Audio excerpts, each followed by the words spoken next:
Soleman Beponto ungkap hal yang bisa bikin Papua lepas dari Indonesia. Apa itu? Melansir dari pojoknegri.com, gejolak saat ini tengah ada di Papua.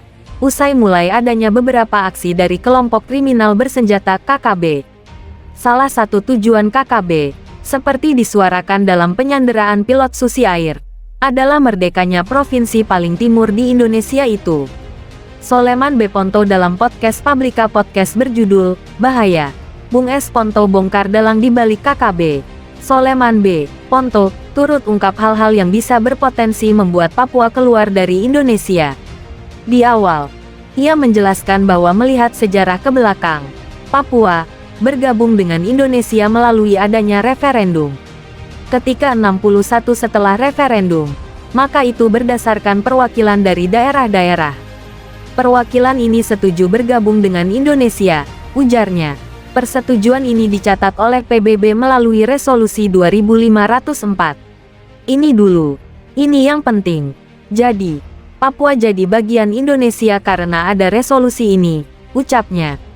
Berangkat dari sanalah, Soleman Beponto kemudian ungkap hal-hal yang bisa membuat Papua keluar dari Indonesia.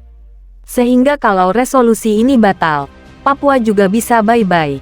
Ini Majelis Umum PBB yang membuat itu, katanya. Menurut saya, tidak ada kepastian. Ini resolusi PBB adalah abadi. Lantas, apa sebenarnya yang berpotensi persetujuan dalam resolusi PBB itu dibatalkan? Kemudian dijelaskan lebih lanjut oleh Soleman Beponto. Yakni, pada persoalan hak asasi manusia, di dunia ini, satu-satunya yang sama dunia melihat, itu adalah hak asasi manusia. Jadi jangan sampai, di Papua ini di mata dunia internasional, terjadi pelanggaran HAM yang dilakukan pemerintah Indonesia, katanya. Lepasnya Papua, satu-satunya kemungkinan itu karena terjadi pelanggaran HAM di Papua. Tentunya, kita bertanya lagi, seperti apa kemungkinan pelanggaran HAM itu bisa terjadi, katanya.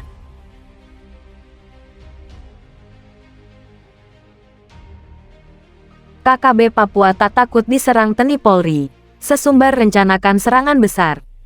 Melansir dari Poskupang.com, kelompok kriminal bersenjata KKB Papua semakin menjadi-jadi. Kini KKB Papua makin berani menantang TNI dan Polri. Bahkan pihaknya terang-terangan mengibarkan bendera bintang kejora. Bendera itu berkibar di 3 titik di Kabupaten Intan Jaya. Yap, pihak Tentara Pembebasan Nasional Papua Barat Organisasi Papua Merdeka mengibarkan bendera bintang kejora dengan diiringi suara tembakan.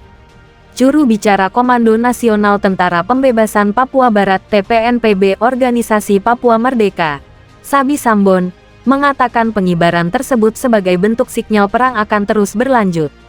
Seperti dilansir dari Tribun Papua OPM di Papua kibarkan bintang kejora sebagai tanda perang berlanjut. Dia juga membeberkan jika pengibaran bendera bangsa Papua yaitu bintang fajar dikomandai oleh Ruben Kobogau, Oni Kobogau, Enos Tipagau, Abeni Kobogau dan Undius Kogoya Komandan Operasi KODAP 8 Intan Jaya. Tidak sampai di situ. Ada 2 pesan yang ditegaskan Undius Kogoya, sebagai berikut. 1. Dirinya bersama pasukan akan memperluas daerah operasi perang TPNPB dan minta kodap-kodap lain dari 34 kodap Sorong sampai Merauke terus melakukan perjuangan hingga titik darah penghabisan. 2. Pasukan nasional TPNPB dari Ilaga koalisi dengan kodap 8 Intan Jaya dengan pasukan Undius Kogoya untuk memperluas daerah operasi TPNPB di wilayah Intan Jaya.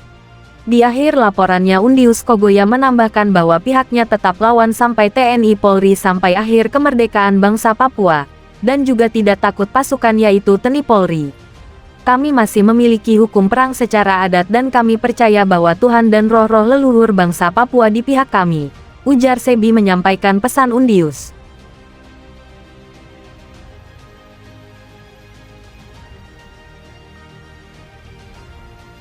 Anak muda Papua dilatih sniper KKB. Latihan belum dimulai sang sniper telah dibungkam.